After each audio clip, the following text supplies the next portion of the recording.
Former Governor of Massachusetts, Mitt Romney, has long been an advocate for our men and women in the military and unwavering in his support of them. In fact, he was the first governor in Massachusetts history to appoint a Secretary of Veterans Affairs to his cabinet. Governor Romney championed several key pieces of veterans legislation while in office, including Welcome Home Bill and that Massachusetts Military Enhanced Relief Individual Tax Merit Plan. The Welcome Home Bill increased benefits for Massachusetts National Guard members for providing them with reduced life insurance premiums, free tuition at Massachusetts universities and community colleges, increased the daily state active duty pay rate, and increased the death benefit paid to families of Guard members killed in line of duty. The legislation provides a $2,000 benefit for Gold Star spouses and increases the Gold Star parents benefit. The bill also stated that high school diplomas be granted to veterans who dropped out of school to enlist in World War II, Korea, or Vietnam Wars. Governor Romney's Massachusetts Military Enhanced Relief Individual Tax Merit Plan increased property tax exemptions for the disabled veterans, grants spouses of veterans killed or missing in action since September 11, 2001. Full property tax exemptions for 5 years, and after 5 years, the spouses receive an annual $2,500 exemption under the legislation. His efforts to assist Massachusetts service members has been recognized by the Employer Support for the Guard and Reserve, which presented him with the Pro Prata Award and the 2006 Secretary of Defense Employer Support Freedom Award. Please join me in welcoming Governor Mitt Romney. Thank you, Commander. Thank you so much. Okay. Thank you. Welcome again, Governor. Thank you. Thank you so much. Thanks for being here. Thank you. Thank you so much. What a generous introduction, Commander. I appreciate that very much. And congratulations also to your incoming Commander-in-Chief, Richard Denoyer. As you know, he hails from the great state of Massachusetts that I see. There we go, right there. My guess is that, like me, you'll be rooting for the Red Sox this week as they play the Yankees. As always. Absolutely, absolutely. Now, it's a privilege for me to be addressing the veterans who defended our liberty in the past and who defend the memory and dignity of every veteran today. I was born in 1947. I'm a quintessential baby boomer. I grew up in the shadow of the Second World War, and then came the wars in Korea and Vietnam. As a boy, I knew that it was American soldiers and sailors and Marines and airmen that had saved us from German fascism and that protected us from Soviet communism. You were our heroes then, and you are today. You know better than most that the world is still infected with purveyors of hate and oppression. Some are jihadists, some are communists, and some are simply tyrants that clothe themselves in any convenient political manifesto. And so once again, American heroes are called upon to defend liberty. We rightly call our fathers and mothers the greatest generation, but every woman and every man who has or now defends American liberty, from the beaches of Normandy to the valleys of the Hindu Kush to the Mekong Delta, share in their heritage of greatness. Every veteran is the greatest of his generation.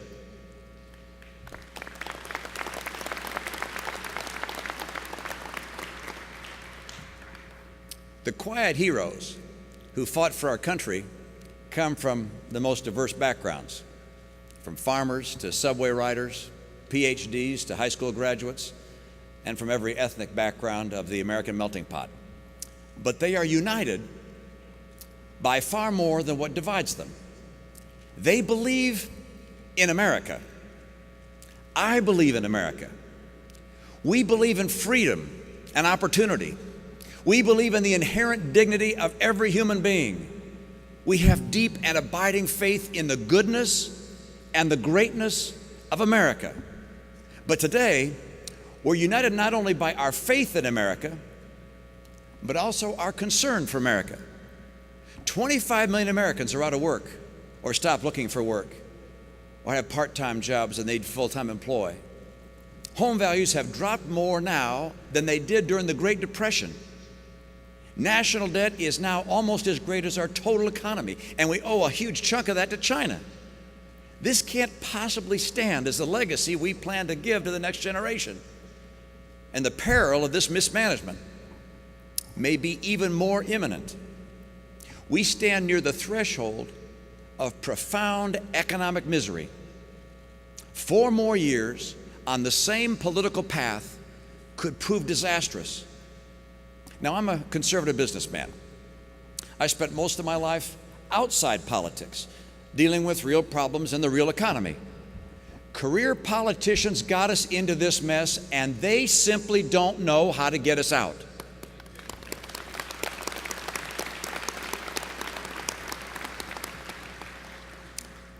To win this fight for America's future, we're going to have to rise above politics.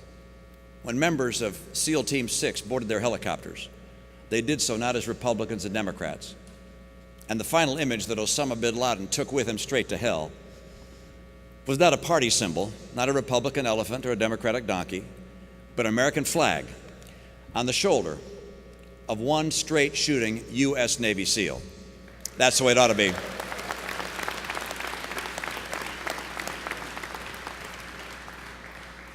I start with the fundamental conviction that America is the greatest nation in the history of the world and a force for good. And while we're not perfect, I will not apologize for America.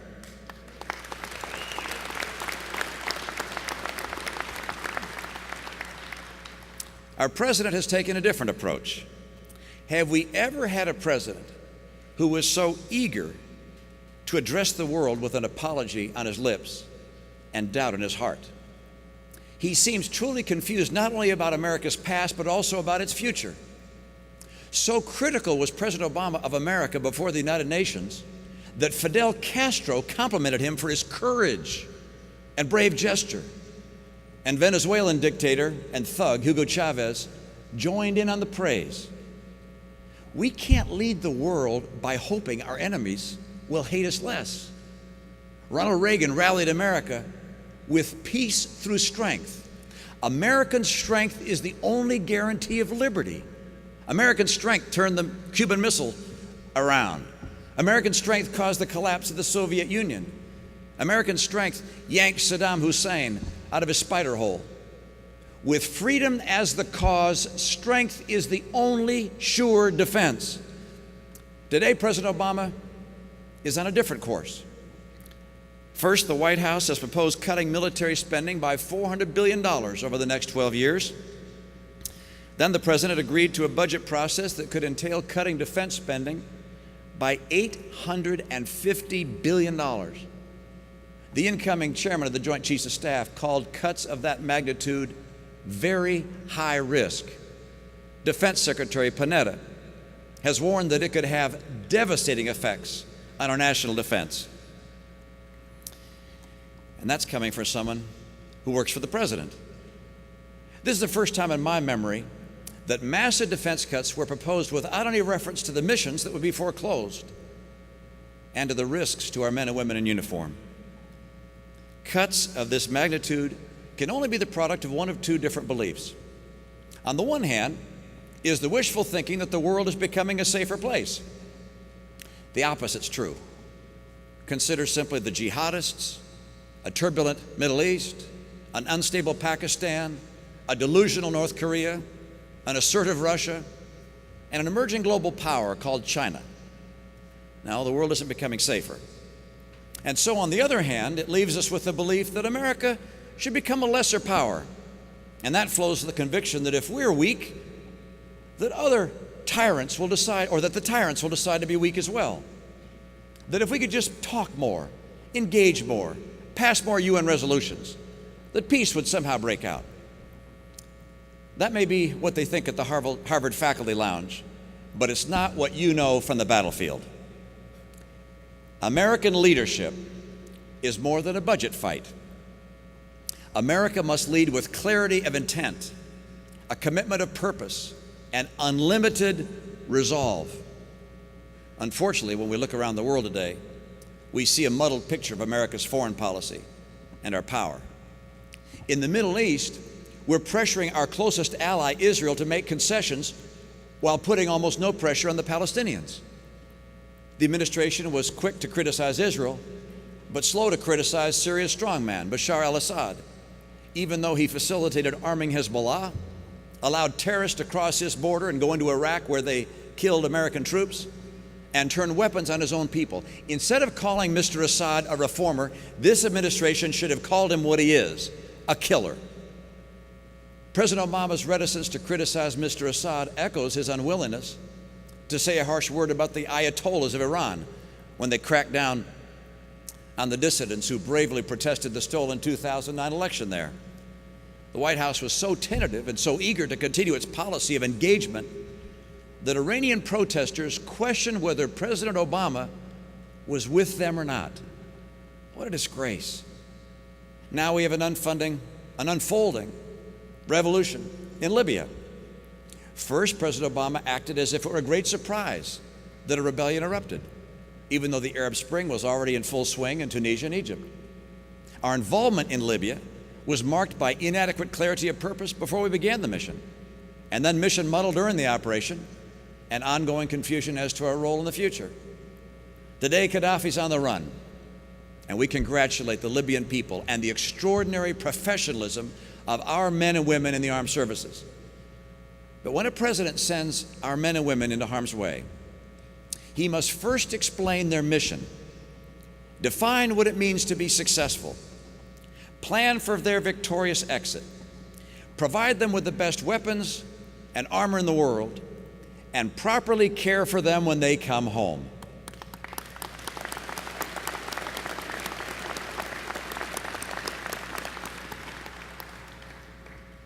Anything less is not befitting a great nation like ours. In Afghanistan, the president has chosen to disregard the counsel of the generals on the ground.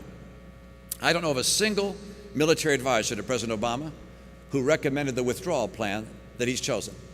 And that puts the success of our soldiers and our mission at greater risk. Across the globe, China is becoming not only an economic powerhouse, but also a military superpower. Properly calculated, China's military spending is about half our own.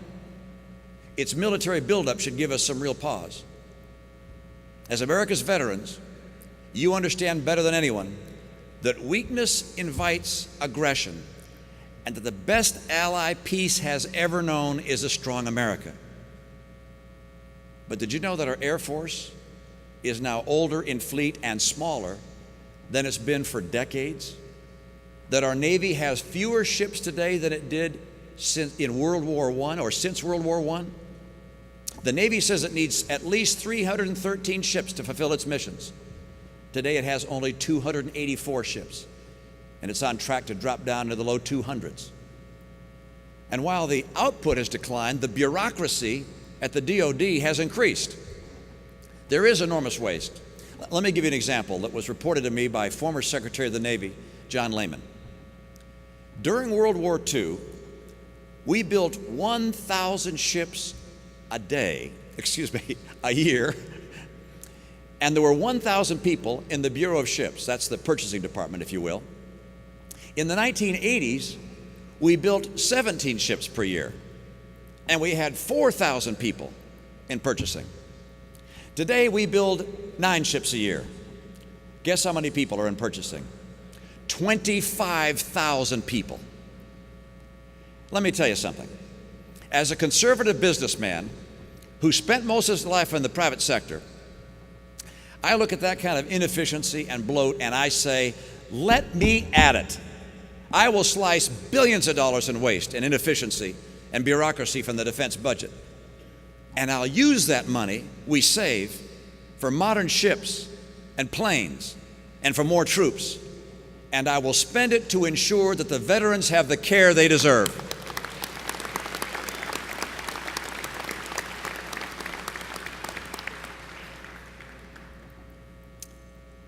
The sacrifices made by our soldiers inspire us. As governor, I had the honor and privilege of visiting our wounded in military hospitals, both here and abroad.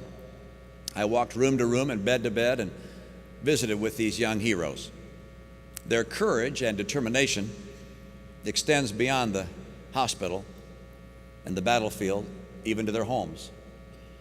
Amputees who fought for America then now compete for America in the Paralympic Games. A young father holds his child with prosthetic arms. Others weren't wounded, but they sacrificed in other ways. They missed a birth or birthdays. They endured financial hardship, lost opportunity. As governor, I had the honor of attending a great many funerals and wakes. I met with families, parents, wives and husbands, children. As you know all too well, it is heart-wrenching. I met with our soldiers in the anxious days before a deployment to a dangerous place. I welcomed them home, sometimes in celebration, sometimes in caskets. I remember one day towards the end of my first term as governor, we got a call telling us that a soldier's body was about to be returned to our state from Iraq, was coming in on a U.S. Airways flight. The soldier's family hadn't been able to be notified in time to get to the airport to receive the body. I was asked if I'd go to the airport to receive that body in their stead. Of course, I said yes. We drove to the airport. A police car took me out on the tarmac. The jet came in, people got off the plane, the luggage came down the conveyor, and then finally, the casket came down the conveyor. The state troopers who were there with me immediately saluted. I put my hand over my heart. I happened to glance up at the terminal. Right there in Boston at the U.S. Air's terminal, there's a great big glass wall. It seems that the people who were on the airplane noticed all the police cars around it when they came in. So when they got off the plane, instead of going to get their luggage, they lined up against the glass. And then the people that were walking through the airport on the way to their flight saw those people against the glass, so they crowded in behind them. Big crowd had formed there. Every single person I saw had their hand on their heart. And though I couldn't see the tears on their faces through that glass, I could see on those faces their sorrow, their appreciation and gratitude, their admiration for that young soldier. We are a patriotic people. We face extraordinary challenges. The American people always rise to the occasion. They only ask for a leader who will tell them the truth, who will live with integrity, and who will actually lead them in the direction that will preserve this great nation. We've lost a couple of years, but we haven't lost our way. The principles that made America the hope of the earth are the principles that will keep us the shining city on a hill. It's time for us to come together, to carry this message across the country, that we're taking back America, that we're restoring those principles that made America the great nation that it is. Because we believe in America, we're going to keep America strong and worthy of the great sacrifice of America's veterans and those young men and women who put their lives on the line for us even today. This is the greatest nation on earth. God bless them, God bless you, and God bless the United States of America. Thank you.